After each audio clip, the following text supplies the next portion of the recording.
diciendo que soy arquitecto en la agencia de la Caton Vastal y he trabajado en dos trabajos de restauración de edificios existentes y ahora os lo voy a enseñar. Coger el mando, aún no estoy equipado del todo. Pero antes de esto, voy a intentar hablaros de manera rápida lo que generó este trabajo, que partía, en primer lugar, de una reflexión más amplia y sobre la manera en la que se trata el patrimonio de las habitaciones sociales, sobre todo en los años 50 a 70, muy importantes en Francia, y sobre los cuales, bueno, que una época muy estigmatizada, y las respuestas aportadas eran el derrumbe. En primer lugar, aquí tenemos unas imágenes de derrumbe de estos edificios de la Courneuve, en la región de París, años 80, bastante antiguas, y que plantearon enseguida preguntas bastante importantes, es decir, saber que no hubiera otra manera de proceder por los costes tan importantes del derribo y de la reconstrucción en un marco, en una situación en la que necesitábamos más viviendas, más grandes, y después de un traumatismo para los inquilinos que vivían de allí desde hacía tiempo, que tenían una relación emocional con estos edificios, aunque los edificios eran señalados, los habitantes se sentarían en su casa y para ellos era una pérdida importante por parte suya. Y es un trabajo que empezó con los estudios de caso sobre edificios típicos de esta época de construcción. Luego se hizo una publicación que se llama Plus, y en esta publicación veíamos edificios ordinarios de tipología estándar que se hizo un mini proyecto para intentar comparar una operación de demolición, reconstrucción y a una operación de transformación, lo que se podía proponer y qué diferencia había entre una opción y la otra. De manera muy rápida vimos que el sobrecoste enorme del derrumbe construcción no era justificado. Por lo tanto, nosotros como arquitectos podíamos ofrecer otro tipo de solución para trabajar en estos edificios y llevarlos a un nivel de calidad que no es desconocido e inexistente, porque hay edificios de la misma generación que han seguido los mismos sistemas de construcción, mismos desafíos de eficacia y rapidez, que supieron o que han sabido conservar o obtener un nivel de comodidad que les permitiera durar. Aquí un edificio de Fernand Bouillon en Boulogne, cerca de París. Unos edificios cuya calidad no es solo calidad de materiales ni muebles design como vemos aquí, pero de manera muy importante era sobre todo la calidad interna, la calidad de los espacios internos, de superficie, de luz, de habitabilidad. Y por lo tanto el objeto de estos estudios es ver cómo, partiendo de unos edificios existentes con similitudes de construcción, de estructuras, podíamos ahondar y mejorar y transformar lo existente, no únicamente de manera significativa, sino de manera realmente importante para cambiar el nivel de calidad de la vida hacia algo muy diferente, que aporta no solo una mejoría, sino que una verdadera transformación del espacio de vivienda que permite que mantenga más valor, que la gente viva diferente, que pueda aprovechar y que se encuentren con criterios de comodidad y de uso adaptados a la situación actual e incluso adaptados a los 50 años venideros. Era el objeto de estos pequeños montajes el enseñar el objetivo. Es decir, proponer más para poder quedarse en estos edificios en vez de derrumbarlos y volver a construir otra cosa después. Que quizás hubiera sido mejor, pero quizás no tanto. La primera operación dont je vais vous parler, c'est une opération à Saint-Nazaire, donc une relativement petite ville qui concerne une tour de 10 étages qui est ici au premier plan, un edificio de 10 pisos, primer plano abajo a la derecha. qui se trouvait dans une situation particulière parce qu'elle est cernée par des voies sur tous les côtés, qui était très stigmatisée dans cette petite ville muy comme étant une estigmatizada voiture en esta ciudad como un edificio que no está adaptado a la vida, de la ciudad, que había dificultades sociales. Son système constructif, Su sistema de construcción era típico de un sistema muy utilizado en Francia, de la construcción en cemento, y sobre todo una construcción que se llama cofrado túnel, es decir, que en cofrado túnel se hacían las paredes y los suelos con un sistema de encofrado vertical y horizontal, y se crea este sistema de alvéolas, muy eficaces en construcción, pero que son muy rígidos y en términos de evolución difíciles de manipular. Por lo tanto, tenemos 4 viviendas por piso, muy similares entre ellos, muy repetitivos. Hay una única diferencia de tipología, cambiando una habitación para tener 3 tipos. Donc la proposition, ça a été dans un premier temps pour agrandir et améliorer les logements existants, de proposer des extensions, las viviendas proponíamos extensiones, es decir, construir alrededor del edificio, creando superficies suplementarias para crear una habitación de más, una habitación que es el rectángulo naranja, y además espacios anexos a la vivienda que son balcones y jardines de invierno, en verde y verde más claro. Y de esta manera se permitiría, sin tener que hacer obras importantes dentro de la vivienda, reorganizar las habitaciones, porque el interior de las viviendas se percibían como de calidad, tenían luminosos, con bastante espacio. En cambio el cuarto de baño de 3 metros cuadrados era demasiado pequeño y esto era muy difícil de hacer, y por lo tanto lo que decidimos es sustituir una de las habitaciones dentro del edificio por un cuarto de baño, es decir, que teníamos un cuarto de baño de 9 metros cuadrados y compensamos la pérdida de la habitación dentro del edificio con la creación de nueva habitación en una nueva estructura en el exterior. Por lo tanto, se conserva una tipología equivalente a la que existía, se crean unas redes a nivel vertical. Esto es más fácil en un edificio muy sistemático para crear un nuevo cuarto de baño, y luego se mejora el edificio con espacios anexos de jardines de invierno y balcones, esto en la fachada principal. Se accede a estas fachadas con unas vidrieras en altura, de manera que estos espacios sean verdaderamente espacios de uso, espacios que se utilizarán cada día y que permitirán ganar también en eficacia energética, porque se crea un espacio no calentado que aprovecha los aportes solares, los acumula y permite tener una fachada que está en relación con un volumen precalentado naturalmente y que te permitirá tener unas temperaturas que no bajan por debajo de los 10 grados. Esta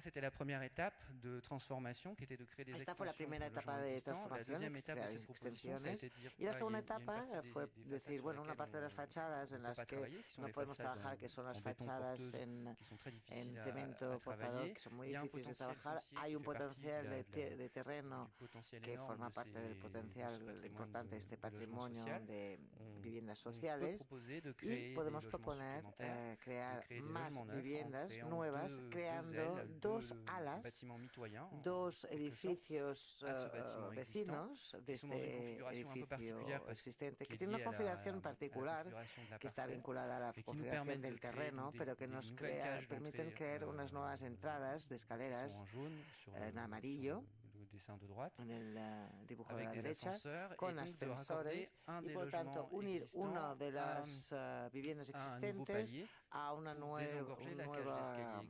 escalera para poder, ya como no se podía hacer más grandes las escaleras, pues hacer que se pudieran acceder a más viviendas por otra escalera. peut récapituler ici. Aquí está, hemos hecho una recapitulación del proceso, extensión de las fachadas principales, luego crear viviendas suplementarias en los espacios disponibles y en una última fase que aún no se ha realizado, pero fue una propuesta que hicimos, crear coherencia con unos parkings suplementarios que podían crear más terrazas. Alors, on retrouve le même plan avant Aquí et après transformation. El mismo plano antes y después de la transformación. En cada una de las dos áreas que se ha creado hay viviendas de más y total, en el final hemos multiplicado por dos la capacidad final. Hemos pasado de 40 viviendas a 80. Con 3 escaleras, 20 para la primera desde la izquierda, 30 en la que ya existía y 30 en los que se accede por la última escalera, a la derecha.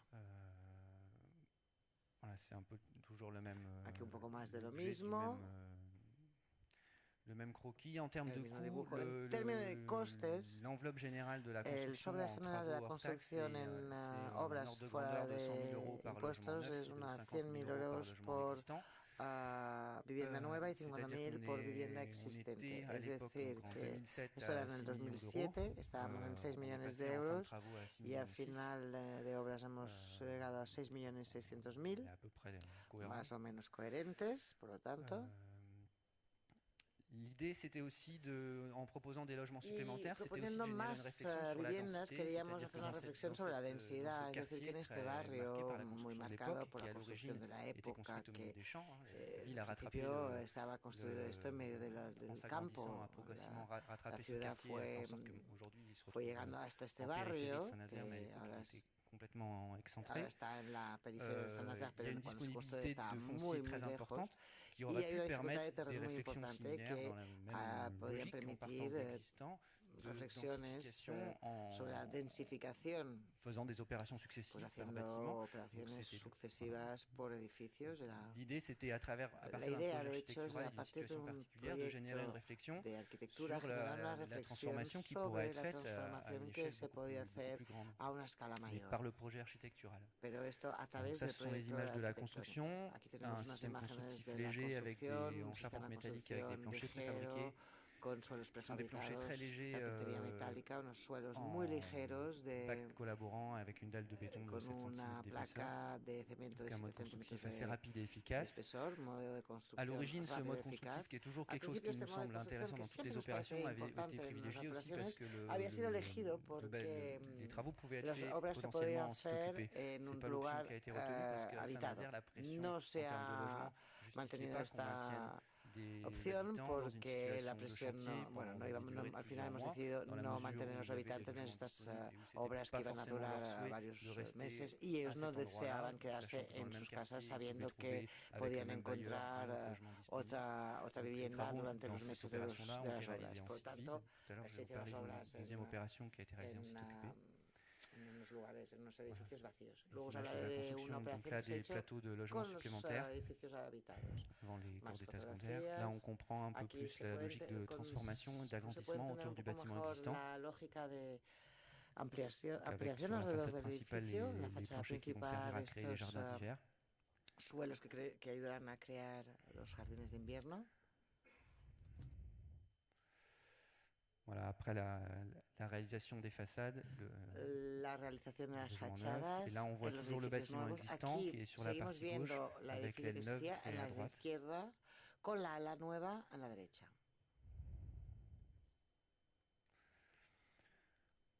Je pense que c'était aussi un des enjeux du projet de densifier au sol les constructions en créant des entrées, en occupant des espaces qui autrefois étaient utilisés pour le parking, utilizando espacios que antes solo se creaban para el parking, es decir, crear más urbano, un lugar destinado a los habitantes. Voilà, ça, ce sont les espaces de jardin d'hiver qui sont ici dans les parties neuves. Donc on a appliqué les mêmes principes d'extension et d'espace annexe des logements, indifféremment aux logements existants et aux logements neufs, avec le même système de jardin d'hiver qui font 2 mètres de profondeur et de balcons. jardines de invierno. Ah, ça, ce sont les logements du dernier niveau Estos qui son las bénéficient viviendas del último petite piso surhauteur que tienen además una dans le sobrealtura, jardin d'hiver. el jardín de invierno. On est dans une petite ville Y dans laquelle una pequeña très vite au 10e ciudad étage on a des vues magnifiques. en el que en la planta 10 ya tenemos unas vistas preciosas. Voilà, je vais vous parler Ahora maintenant os d'une deuxième hablaré de opération una qu'on est en segunda train de terminer operación que estamos à acabando Bordeaux, en Burdeos, qui se situe dans la cité du Grand Parc qu'on voit en ici. en el La Grand cité Parc, du Grand Parc, elle a la été zona del créée Grand un peu de la Park même fue façon, c'est-à-dire fue à creada de la l'époque misma dans les manera, champs. C'était eran une façon campos de aquella época y viabiliser era una manera des de anciens marécages viabilizar et de résorber des antiguos bidonvilles. Aujourd'hui, elle se retrouve à 10 minutes du centre-ville de Bordeaux avec le tramway. Elle est contre le centre qu'on appelle à Bordeaux de Estamos a la unos 10 ville de minutos Pierre, en qui est tranvía classée del centro de l'UNESCO. Burdeos. Burdeos On es voit una ici ciudad le clasificada rapport por la entre UNESCO, es una ciudad de ville piedras, y podéis ver ancienne et la la diferencia cité du entre Grand Parc au la second cité plan. du Grand C'est une Parc cité qui al regroupe fondo, environ 4000 logements et nous on 4000 travaille sur viviendas, 3 immeubles de 530 y logements au nosotros total, trabajamos entre dont tres notamment 2 bars qui edificios font chacune 225 logements. y dos que tienen Donc on voit 225 mieux ici, viviendas. Aquí des lo bars veis qui mucho font de mejor. 15 étages, qui font environ Tienen 150 mètres de long. Donc là on voit 15 les pisos, deux 150 bâtiments metros de largo. principaux Aquí vemos los à dos gauche et edificios sur la droite, principales, a la un izquierda bâtiment y a un la peu plus petit qui derecha, rassemble uno un 80 poco logements. más pequeño con 80 viviendas. On est reparti un peu comme dans les autres projets de l'intérieur des logements, c'est-à-dire en essayant de faire le constat de la situation existante dans ce qu'elle a de positif, c'est-à-dire que là l'objectif c'était de travailler en site occupé, c'était inimaginable de déménager 530 familles. L'objectif c'était aussi de proposer le même basculement de qualité que dans la précédente opération, de la même la même importance de transformation, tout en conservant les gens à l'intérieur avec tout le confort d'usage qu'ils ont su créer eux dans leurs intérieurs. C'est-à-dire qu'en général, dans toutes les opérations sur de logements, sur des bâtiments distants dans lesquels on est intervenu dans les échanges avec les habitants, on retrouve toujours un grand soin apporté aux intérieurs et en général, plutôt malgré des défauts, malgré des problèmes, plutôt une qualité générale de l'intérieur qui est constatée, qui est revendiquée par les habitants. Les problèmes sont plus sensibles au niveau des parties communes. L'intérieur des logements sont plutôt des espaces qui sont finalement à préserver. Là, on a des immeubles, pour les immeubles principaux, qui sont structurés de façon toujours très répétitive, avec 3 logements par palier. Là, on a des cages d'escalier qui se situent en façade, sur les façades nord sur rue, desservis par ascenseur, mais pas à tous les niveaux, donc des ascenseurs qui s'arrêtaient un étage sur 2, avec des escaliers extérieurs. Donc sur les 3 appartements, 2 appartements sont traversants, un appartement est mono-orienté, et finalement les 3 appartements bénéficient de la même façade principale orientée au sud, sur laquelle on a proposé de la même façon de créer des extensions un peu plus grandes que celles qu'on a vues précédemment. C'est-à-dire que là on a au total 3,80 m de structure créée, sans compter les épaisseurs de menuiserie et de façade, donc environ 4 mètres au total, 3 mètres de jardin d'hiver et plus un balcon. On a travaillé principalement sur les façades principales sur ces extensions. L'objectif c'était de créer un chantier de construction neuve à l'extérieur du bâtiment, à l'extérieur du logement, qui se fasse en parallèle d'un chantier de réhabilitation intérieure plus classique sur de la réhabilitation technique, électrique, de pièces d'eau, des choses un peu plus de l'ordre de mise à niveau, on va dire. Donc l'objet de la transformation, c'était de créer ces structures à l'extérieur. Vous allez voir après les images du chantier, c'est un peu plus explicite. Et ensuite de réussir à ouvrir les façades existantes qui sont en béton caverneux, donc extrêmement épais et lourd, 35 cm d'épaisseur, ce qui était beaucoup plus compliqué que dans l'opération précédente, d'autant plus en site occupé pour créer des baies toute hauteur qui permettent d'y accéder et de la même façon que précédemment, que ce soit un véritable espace annexe au logement, un espace de vie. Dans cet espace, on vient mettre des volets coulissants en polycarbonate qui sont des menuiseries très légères qui nous permettent de profiter des apports solaires sans pour autant chercher à être étanches à l'air.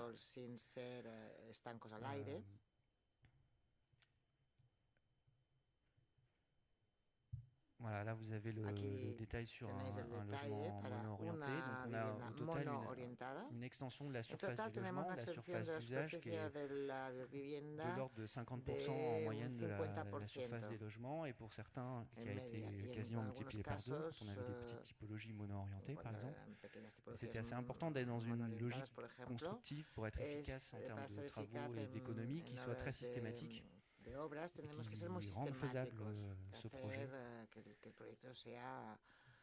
Il y a un certain nombre d'autres prestations qui sont d'autres travaux de réhabilitation qui sont faits à l'intérieur. Comme je disais, en parallèle, c'est presque deux chantiers séparés ou même trois. On pourra distinguer le chantier extérieur sur les extensions, le chantier de réhabilitation intérieur des logements qui se fait en relation avec les habitants, donc qui est dans un rythme de prise de rendez-vous un peu spécifique, et le chantier de transformation des parties communes.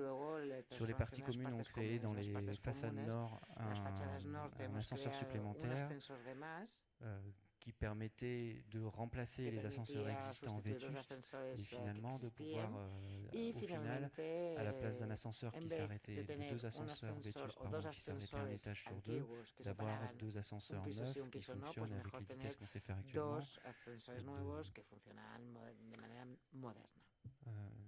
Donc ça, ce sont les images du chantier sur la première part de logement, la plus petite, au début du chantier, sur laquelle là on voit la pose des extensions. Là c'est la façade une fois entièrement traitée. La même chose sur les bâtiments principaux, les grandes barres de 150 mètres de long sur lesquelles on a travaillé par cage d'escalier. Donc ces bâtiments sont faits en 5 cages d'escalier, donc on a avancé suivant le même rythme. On a une sorte de chantier glissant. D'abord de création de gros œuvres, d'extension, dont on voit la pose, qui sont essentiellement préfabriquées pour essayer d'être le plus rapide possible. En termes de pose, sur une cage d'escalier, on pose plus d'un niveau par jour en nombre de poteaux et de dalles. Un avancement qui est relativement rapide. On voit la mise en place des fixations en vue de la pose du niveau suivant. Ensuite, une fois qu'on a créé ces extensions, on a une deuxième opération qui est l'ouverture des façades, où là il y a une coordination entre la dépose des menuiseries avec des problématiques de présence de matériaux amiantés dans les menuiseries, le sciage des façades en béton et la repose de menuiseries. L'objectif c'était que les habitants ne soient pas pénalisés plus de 2 nuits d'affilée par cette opération-là. Donc il y avait un objectif de coordination très très important entre les entreprises. Donc voilà le jardin d'hiver une fois terminé et une fois livré aux habitants, c'est-à-dire dès que possible, au cours du chantier, on livrait les jardins d'hiver pour que les gens puissent en profiter au plus tôt. Plus particulièrement la procédure d'intervention sur l'existant, en fait, on passait de la partie construction neuve à l'extérieur du logement à un moment un peu clé où on ouvrait la façade existante pour permettre aux gens d'y accéder et d'en profiter, donc, dans laquelle on avait un enchaînement de tâches assez précis. Donc ici, on a commencé par mettre en place des protections à l'intérieur du logement. On voit, il y a une sorte de paroi modulaire qui a été posée à 1 mètre à l'intérieur du logement. Donc on a d'abord les gens déménager leurs meubles, les entreprises les aider si nécessaire, on posait ces protections.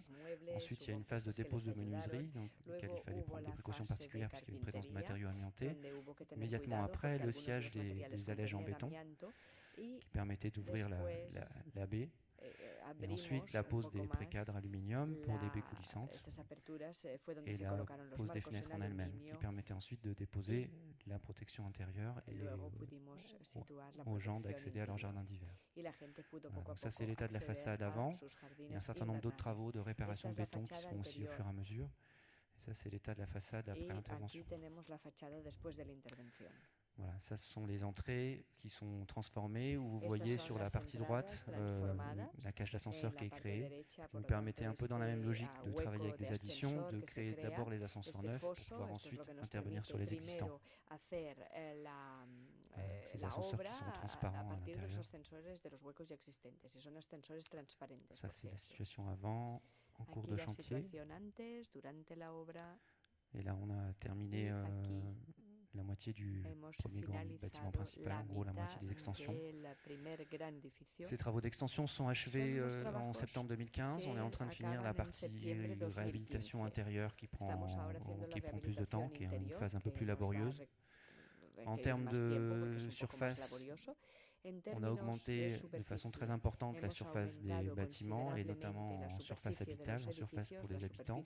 Il y a plus de 50% en surface de plancher. On a créé des extensions, on a agrandi l'espace habitable d'abord parce qu'on a gagné une certaine surface de loggia ou de cellier qui n'était pas chauffée. On a environ gagné 7 mètres carrés par logement. On a créé des extensions de l'ordre de 20 jusqu'à 50 mètres carrés par appartement suivant les cas. Pour un coût d'environ 45 000 € par logement.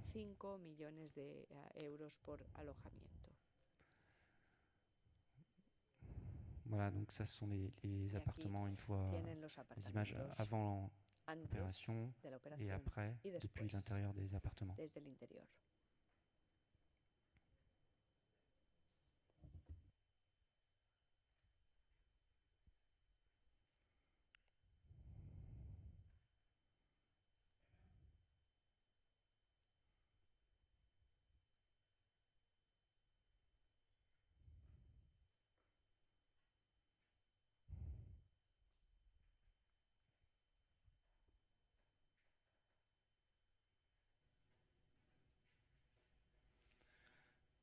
Voilà, ce qui nous semblait vraiment important, c'est de parler de cette qualité intérieure du logement, c'est-à-dire qu'il y a un existant qui n'est pas seulement un bâtiment, mais aussi des habitants, des usages, et qui savent trouver de façon très simple et beaucoup plus vite que nous des façons de s'approprier les lieux, qui les connaissent déjà. D'ailleurs, en général, ils ont déjà su s'adapter à des appartements trop petits, ils ont trouvé des solutions, pas toujours satisfaisantes.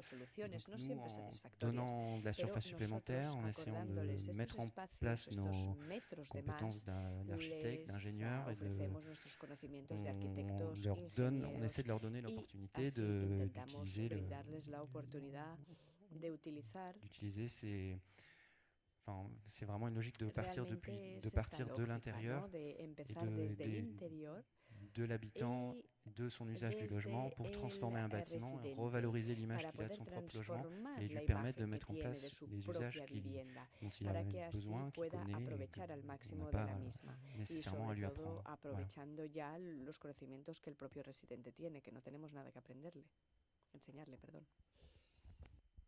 Voilà, j'espère que vous avez pu suivre. Je ne sais pas s'il y a un moment de questions, d'échange.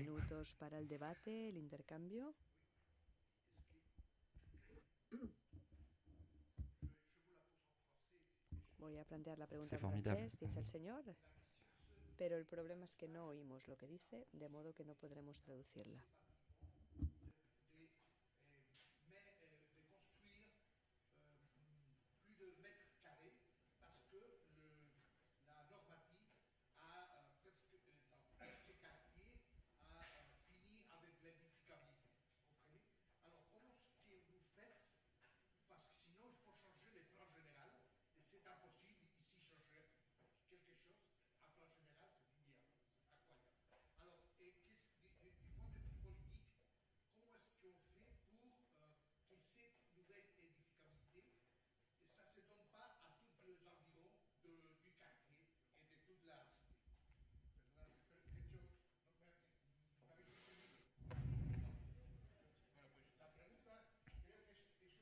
Clave, porque en España esto es inviable, no se puede porque la edificabilidad siempre está agotada en estos barrios, ¿no?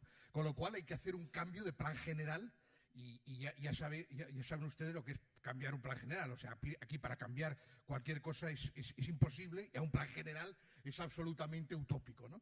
Entonces le preguntaba cómo hacen, porque me parece que es la clave de estos temas, cómo hacen para que aumente la edificabilidad y por tanto la edificabilidad luego pues la pueden hacer todo el mundo, privados, particulares, administración, porque es decir, cuál es el instrumento o cómo se lleva a cabo, porque me parece capital ya no solamente la calidad arquitectónica, sino el instrumento político que ellos tienen, si es posible, bueno, me parece para el debate luego o para charlar, me parece importante.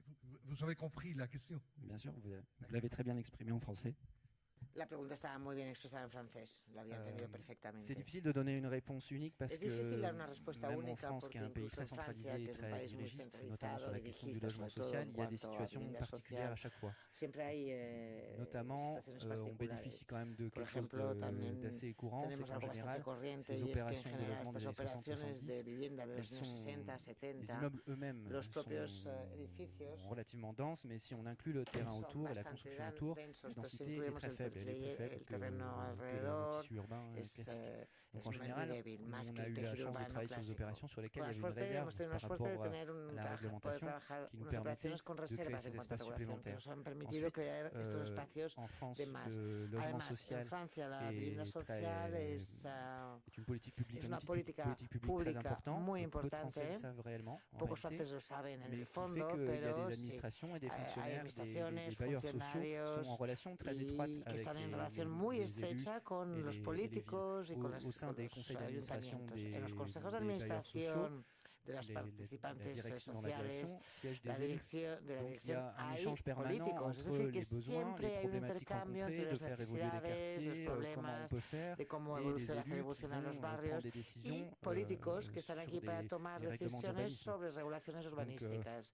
Por lo tanto, la possibilité de pouvoir travailler avec eux sur ces sujets pour savoir si c'est possible, comment no posible, o cómo es posible et le rendre possible. Aujourd'hui, il y a une évolution des règlements d'urbanisme, evolución de las regulaciones urbanísticas, sobre todo en cuanto a eficacia energética. Aujourd'hui, on permet dans les règlements d'urbanisme en France d'augmenter les volumes des bâtiments, d'augmenter les épaisseurs de façade pour gagner en efficacité énergétique, pour pouvoir tenir compte des épaisseurs isolantes, etc.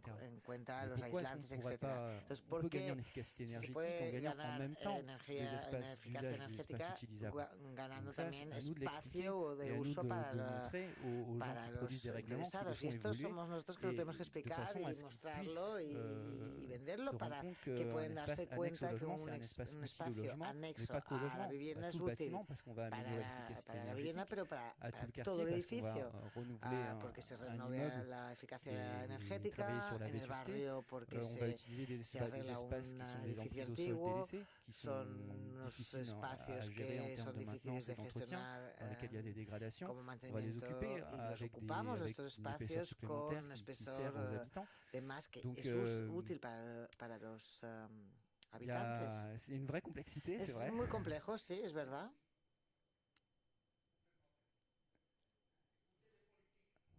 El micro, por favor. En France, on a beaucoup de lois qui interdisent beaucoup de choses. Malgré tout, on se rend compte en travaillant sur les règlements qu'ils sont jamais complètement... Souvent, ils sont interprétés de façon extrêmement réductrice. Ils ont été générés pour servir aux citoyens ou pour servir à la ville. Donc, ils sont motivés par des raisons qui faut considérer. Il y a des choses qui sont interdites, c'est vrai, il y a aussi des choses qui sont permises. Donc à nous de trouver les portes d'entrée quand elles sont existantes et quand elles ne le sont pas, essayer de dire, ben voilà, là il y a des possibilités. On parlait tout à l'heure de Paris, il y a un plafond des hauteurs à Paris qui empêche de construire. Il y a une pression très importante sur le foncier, il y a des coûts de logement qui explosent. Ce plafond des hauteurs, régulièrement, vient la question de le remonter, de le remettre en question.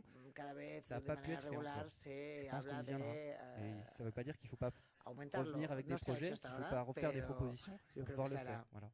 Avant de faire ces projets-là, sur la première opération à Saint-Nazaire, on a répondu à un concours sur un autre quartier, sur lequel on a proposé de conserver les logements existants, un peu avec la même démarche. C'était une configuration très différente au niveau spatial, mais on a perdu le concours parce que dans les attendus du concours, il fallait démolir, c'était prévu. Réglementairement, juridiquement, on ne pouvait pas nous dire votre proposition est mieux que ce qu'on avait imaginé. Que ellos habían pensado, estaba prohibido por... Et on a fait un autre projet après. Pero luego hicimos otro proyecto.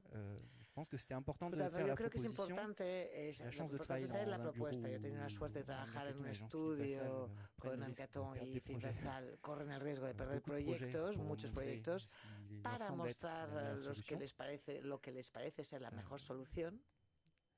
Voilà, on fait à notre niveau ce qu'on pense pouvoir faire. Y por lo tanto hacemos a nuestro nivel lo que nos parece que podemos hacer.